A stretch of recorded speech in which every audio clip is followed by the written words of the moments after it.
ಅರ್ಥಪೂರ್ಣವಾಗಿ ಬಹಳ ವಿಜೃಂಭಣೆಯಿಂದ ರಾಣಿ ಅಹಲ್ಯಾಬಾಯಿ ಹೋಳ್ಕರ್ ಅವರ ಈ ಜನ್ಮ ಜಯಂತಿ ಕಾರ್ಯಕ್ರಮ ನಡೀತಾ ಇದೆ. ಅಹಲ್ಯಾಬಾಯಿ ಹೋಳ್ಕರ್ ಅವರ ಒಂದು ವೀರ ಮಹಿಳೆ ಈ ಜನ್ಮ ಜಯಂತಿ ಕಾರ್ಯಕ್ರಮ ಇಡೀ ದೇಶಾದ್ಯಂತ ಮಾಡಬೇಕು ಅಂತ ಹೇಳಿ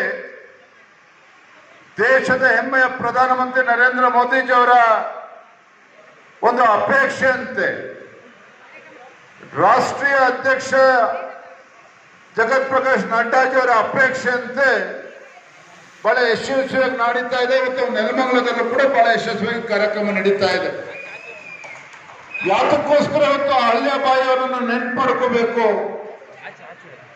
ಯಾವ ವೀರ ಮಹಿಳೆ, ಧೀರ ಮಹಿಳೆ,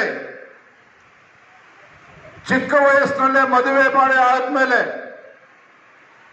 ಏನು ಅವರ ಬಾಲ್ಯದಲ್ಲೇನೆ ಇವತ್ತು ಅನಾಹುತಗಳಾದಂತ ಸಂದರ್ಭದಲ್ಲಿ ಏನು ಮೊಘಲರ ಔರಂಗಜೇಬರ ಅಟ್ಟಹಾಸವನ್ನ ಮೆಟ್ಟಿ ಹಾಕಬೇಕು ಅಂತ ಹೇಳಿ ಆ ದೇಶಭಕ್ತ ವೀರ ಮಹಿಳೆ ರಾಣಿ ಅಹಲ್ಯಾಬಾಯಿ ಬಹಳ ಚಿಕ್ಕ ವಯಸ್ಸಿನಲ್ಲಿ ಅನೇಕ ದುರ್ಘಟನೆಗಳು ಅವರ ಜೀವನದಲ್ಲಿ ನಡೀತು. ಚಿಕ್ಕ ವಯಸ್ಸಿನಲ್ಲೇ ಮದುವೆ ಆದಂತ ಕೆಲವೇ ವರ್ಷಗಳಲ್ಲಿ ಗಂಡನನ್ನು ಕೂಡ ಕಳ್ಕೊಳ್ತಾರೆ. ಆದ ಕಡೆ ಜೀವನದಲ್ಲಿ ಯಾವತ್ತೂ ಕೂಡ ಎದೆಗುಂದಿದೆ ಒಂದು ಗೌರವನ ತರಬೇಕು ಅಂತ ಹೇಳಿ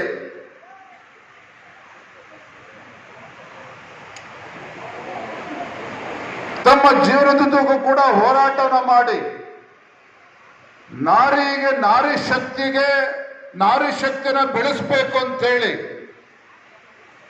ಏನು 12ನೇ ಶತಮಾನದಲ್ಲಿ ಅಣ್ಣ ಬಸವಣ್ಣನವರು ಸ್ತ್ರೀ ಕುಲಕ್ಕೆ ಒಂದು ಶಕ್ತಿನ ತುಂಬತಕ್ಕಂಥ ಕೆಲಸ ಮಾಡಿದ್ರು.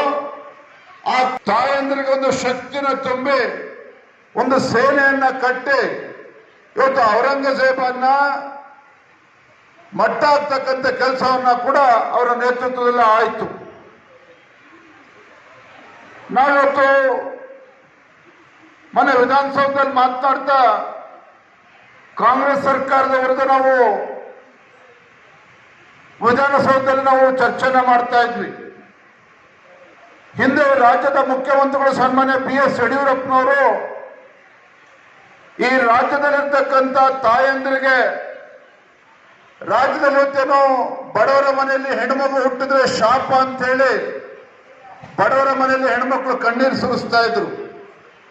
ಬಡವರ ಮನೆಯಲ್ಲಿ ಹುಟ್ಟಿರ್ತಕ್ಕಂಥ ಹೆಣ್ಣು ಮಗು ಶಾಪ ಅಲ್ಲ, ಅದು ಭಾಗ್ಯಲಕ್ಷ್ಮಿ ಅಂತೇಳಿ ಭಾಗ್ಯಲಕ್ಷ್ಮಿ ಯೋಜನೆಯನ್ನ ತಂದಿರ್ತಕ್ಕಂಥವ್ರು ಸನ್ಮಾನ್ಯ BS ಯಡಿಯೂರಪ್ಪನವರು. ಸಂದರ್ಭ ನೆನ್ಪು ಮಾಡ್ಕೊಳ್ತಾ ಇದ್ದೇನೆ ಅಂತ ಹೇಳಿದ್ರೆ ಸನ್ಮಾನ್ಯ ಯಡಿಯೂರಪ್ಪನವರ ಒಂದು ಕಳಕಳಿಯಿಂದಾಗಿ ಭಾರತೀಯ ಜನತಾ ಪಾರ್ಟಿ ಸರ್ಕಾರದ ಒಂದು ಕಳಕಳಿಯಿಂದಾಗಿ ನಮ್ಮ ರಾಜ್ಯದಲ್ಲಿ ಸುಮಾರು 36 ಲಕ್ಷಕ್ಕೂ ಹೆಚ್ಚು ಹೆಣ್ಣು ಮಕ್ಕಳು ಏನು ಭಾಗ್ಯಲಕ್ಷ್ಮಿ ಬಾಂಡ್ಗಳನ್ನ ಸ್ವೀಕಾರ ಮಾಡಿದ್ರು. ಇವತ್ತೆಲ್ಲ ಅವರೆಲ್ಲರೂ ಸಹ ಒಳ್ಳೆ ಶಿಕ್ಷಣವನ್ನ ಪಡೆದುಕೊಂಡು ಇವತ್ತು ಸ್ವಾಭಿಮಾನದ ಬದುಕನ್ನ ಇವತ್ತು ಕಾಣ್ತಾ ಇದ್ದಾರೆ ಅಂತ ಹೇಳಿದ್ರೆ ಅದಕ್ಕೆ ಸನ್ಮಾನ್ಯ BS ಯಡಿಯೂರಪ್ಪನವರ ಭಾಗ್ಯಲಕ್ಷ್ಮಿ ಯೋಜನೆ ಕಾರಣ ಅನ್ನೋದನ್ನ ಇವತ್ತು ನೆನ್ಪು ಮಾಡ್ಕೊಳ್ಳೋಕೆ ಇಚ್ಛೆ ಪಡ್ತೇನೆ. ಸಿದ್ದರಾಮಯ್ಯವರು ಮುಖ್ಯಮಂತ್ರಿಗಳು ನಮ್ಮ ರಾಜ್ಯದಲ್ಲಿ ಮುಸಲ್ಮಾನ್ ಹೆಣ್ಮಕ್ಳಿಗೆ ಅವರಿಗೆ ಒಂದು ಸ್ವಾಭಿಮಾನದ ಬದುಕು ಕಾಣಬೇಕು ಅಂತ ಹೇಳಿ ಅವರಿಗೆ ಒಂದು ಟ್ರೈನಿಂಗ್ ಕೊಡಬೇಕು ಅಂತ ಹೇಳಿ ಅದಕ್ಕೆ 100 ಕೋಟಿ ಖರ್ಚು ಮಾಡ್ತಾ ಇದ್ದಾರೆ. ಆದ್ರೆ ಅವತ್ತನೇ 300 ವರ್ಷಗಳ ಹಿಂದೆ ಇವತ್ತು ಅಹಲ್ಯಾಬಾಯಿ ಅವತ್ತು ಹೆಣ್ಣು ಮಕ್ಕಳಿಗೆ ಒಂದು ಧೈರ್ಯ ಕೊಡ್ತಕ್ಕಂಥ ಕೆಲಸ ಆಗ್ಬೇಕು, ಮನಸ್ಥೈರ್ಯವನ್ನು ಹೆಚ್ಚಿಸ್ಬೇಕು ಅಂತೇಳಿ ಆ ವೀರರಾಣಿ ಅಹಲ್ಯಾಬಾಯಿ ಅವರು ತಾಯಂದರಿಗೆ ಹೆಣ್ಣು ಮಕ್ಕಳಿಗೆ ಒಂದು ವೀರ ಯೋಧರಾಗಿ ಅವರು ಬರಬೇಕು, ಹೊರಹೊಮ್ಮಬೇಕು ಅಂತೇಳಿ ಅವತ್ತೇ ಅವರಿಗೆ ಸಶಸ್ತ್ರವನ್ನು ಟ್ರೈನಿಂಗ್ ಕೊಡ್ತಕ್ಕಂಥ ಕೆಲಸ ಆ ದಿನಗಳಲ್ಲಿ ಮಾಡಿದ್ರು. ಇಲ್ಲದೆ ಇರ್ತಕ್ಕಂಥ ಒಂದು ಕೆಟ್ಟ ದಿನಗಳನ್ನು ನಾವು ಇವತ್ತು ನೋಡ್ತಾ ಇದ್ದೇವೆ. ಇವತ್ತು ನಾವು ಮಂಜುಳಾ ಅವರು ಮಾತನಾಡ್ತಾ ಹೇಳಿದ್ರು, ನಾವು ಯಾಕೆ ಇವತ್ತು ಅಹಲ್ಯಾಬಾಯಿನ ನೆನ್ಪು ಮಾಡ್ಕೊಳ್ತೇವೆ ಅಂತ ಹೇಳಿದ್ರೆ ರಾಣಿ ಅಹಲ್ಯಾಬಾಯಿ ಅವರು ಒಂದು ಕಡೆ ರಾಜ್ಯವನ್ನ ಸ್ಥಾಪನೆ ಮಾಡಿಕೊಂಡು ವಿಸ್ತರಣೆ ಮಾಡಿಕೊಂಡು ಔರಂಗಜೇಬ್ ವಿರುದ್ಧ ಹೋರಾಟ ಮಾಡ್ತಕ್ಕಂಥದ್ದು ಒಂದು ಕಡೆ ಆದ್ರೆ, ನಮ್ಮ ಹಿಂದೂ ಸಮಾಜದ ಇವತ್ತು ಪ್ರಸಿದ್ಧ ದೇವಾಲಯಗಳೇನಿದ್ವು, ಅದು ಸೋಮನಾಥ್ಪುರದ ದೇವಾಲಯ ಇರ್ಬೋದು, ಕಾಶಿ ವಿಶ್ವನಾಥ ದೇವಾಲಯ ಇರ್ಬೋದು, ಈ ರೀತಿ ಅನೇಕ ದೇವಾಲಯಗಳು ಏನು ನಮ್ಮ ಹಿಂದೂ ಹೆಣ್ಣುಮಕ್ಕಳು ಹಿಂದೂ ಸಂಸ್ಕೃತಿ ಹಿಂದೂ ಪರಂಪರೆ ಅನುಸಾರವಾಗಿ ಆ ದೇವಸ್ಥಾನಗಳಿಗೆ ಹೋಗ್ತಾ ಇದ್ರು, ನಡ್ಕೊಳ್ತಾ ಇದ್ರು, ಅವೆಲ್ಲವೂ ಕೂಡ ಧ್ವಂಸ ಆಯಿತು ಔರಂಗಜೇಬ್ ಕಾಲದಲ್ಲಿ.